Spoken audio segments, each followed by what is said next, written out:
Sinasabi ko na nga ba, tama ang hinala ko. Kailangan itong malaman ni Kuya.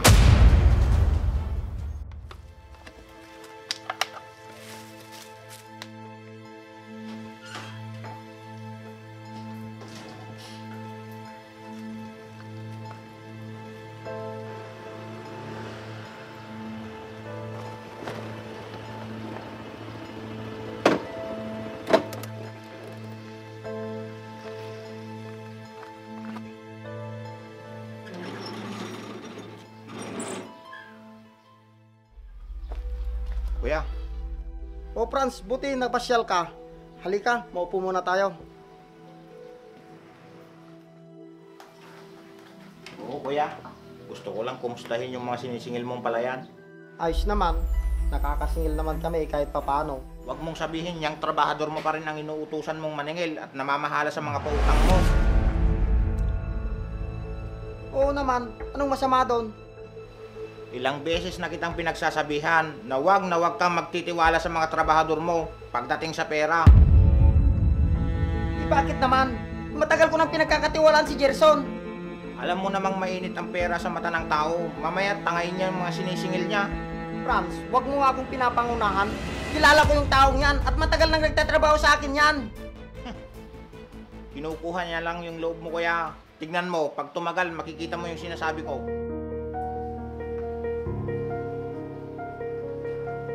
Kuya, magre-remit po sana ako nung nasingil ko kahapon at ngayon.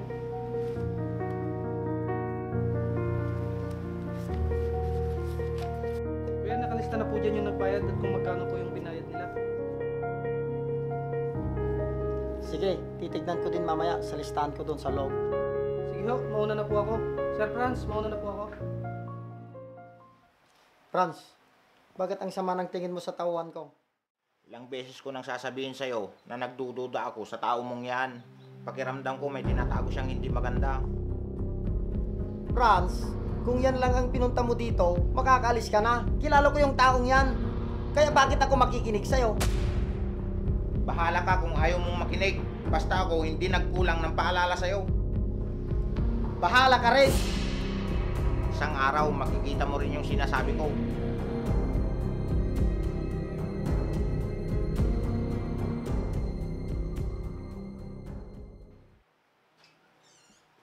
Gerson? Gerson! Bakit po kuya? Meron akong iniwang pera dyan sa loob. Pwede mo bang ihatid mamaya kay Mang Romeo? Humiram kasi siya ng pambili ng abono. Sige po kuya, ihatid ko na lang po mamaya. Tatapusin ko lang po itong ginagawa ko. Sige, salamat. Tutuloy na ako.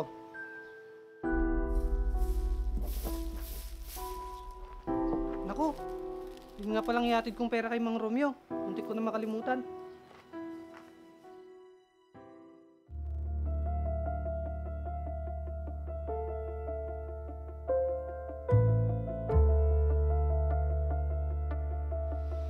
Alam ko wala si Kuya sa bahay ngayon ah. Bakit kaya pumasok sa loob yun?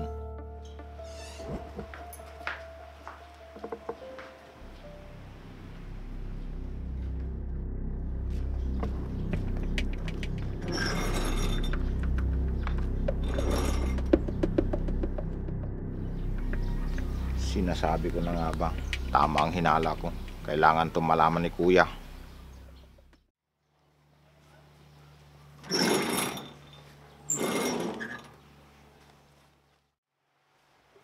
Oh, Franz. Kuya, Kanina ka pa dito. hinihintay talaga kita Kuya. Bakit naman? Ngayon mo sabihin mali ang hinala ko sa trabador mo. Halika nga sa loob. Doon tayo mag-usap.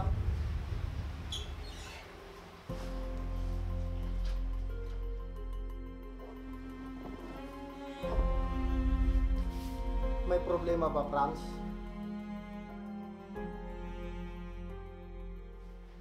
Ano na naman ba yung sinasabi mo?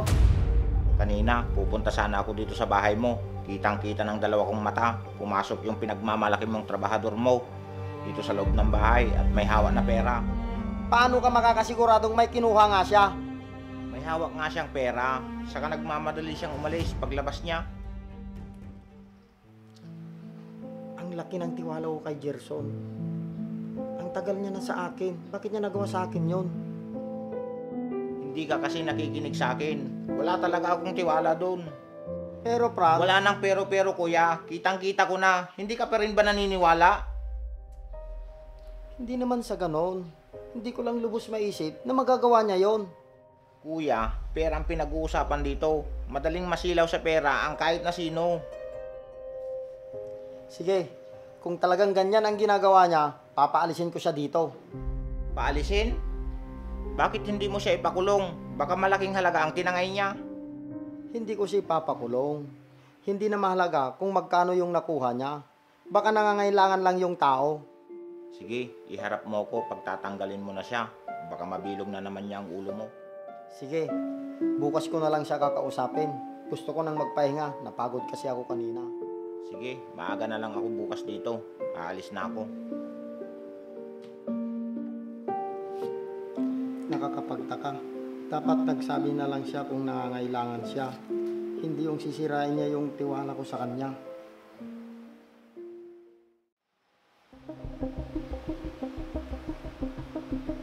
Oh, ayan na yung pinagkakatiwala mong trabador.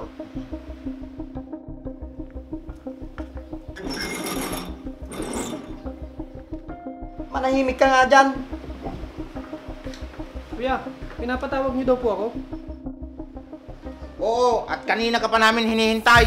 Franz, ano ka ba? Ako yung makikipag-usap sa kanya, hindi ikaw. Ano po bang problema, kuya? Parang galit kayo. Gerson, huling araw mo na sa akin ngayon. Maghanap ka na ng ibang mapapasukan mo. Po? Bakit po, kuya? May nagawa po ba akong mali?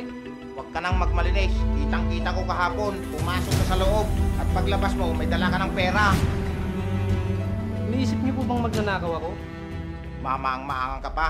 Talagang magnanakaw ka. Nagmamadali ka pa ngang umalis kahapon eh. Kuya, mali po kayo nang iniisip. Wala po akong ninakaw. Wala po ba kayong tiwala sa akin? Yun na nga eh. Ang laki ng tiwala ko sa'yo, Gerson. Bakit mo nagawa yun? Kailangan mo ba ng pera? Wala po talaga akong ginawang masama, kuya. Huwag mo nga kaming pinagloloko. Umalis ka na dito. Pasalamat ka, hindi ka pa pinakulong ng kuya ko eh. Pasensya ka na, Gerson. Sinira mo yung tiwala ko. Sige po, ipakulong niyo po ako. Pag napatunayan yung meron akong kasalanan sa inyo. Ikaw pa talaga tong mayabang ha. Ipapakulong ka talaga namin. Kuya, sinunod ko lang naman po yung inutos niyo sa akin. Nakunin yung pera sa loob at ibigay kay Mang Romeo. Gumagawa ka pa talaga ng kwento. Bakit nagmamadali kang lumabas kahapon? Tanghali na po kasi ako natapos sa ginagawa ko. Kaya nagmamadali ako. Baka po kasi naantay na ni Mang Romeo yung pera. Franz, tignan mo. Gerson, pasensya ka na. Mali din ako. Dahil hindi ako nagtanong sa'yo. Pero kuya, Tama na, Franz! Manahimik ka na! Pasensya na, kuya. Aalis na rin po ako. Ha? Bakit naman, Gerson? Inaamin ko naman na nagkamali ako. Ang tagal ko na po sa inyo nagtatrabaho. Masisira lang po ang tiwala nyo ng basta-basta sa maling hinala. Masakit po para sa akin yun, kuya. Sana tinanong nyo man lang ako kung ano talaga yung nangyari. Pasensya ka na talaga. Huwag kang umalis. Mahirapan na naman kasi akong makahanap ng taong mapagkakatiwalaan gaya mo. Yan po sanang inisip nyo bago nyo pinaniwalaan yung kapatid nyo. Opo, pasensya na po kayo. Salamat po sa tiwala. Aalis na po ako. Tignan mo ang ginawa mo. Nang dahil sa'yo, huwag ka nang pupunta dito sa bahay ha, kahit kailan. kuya,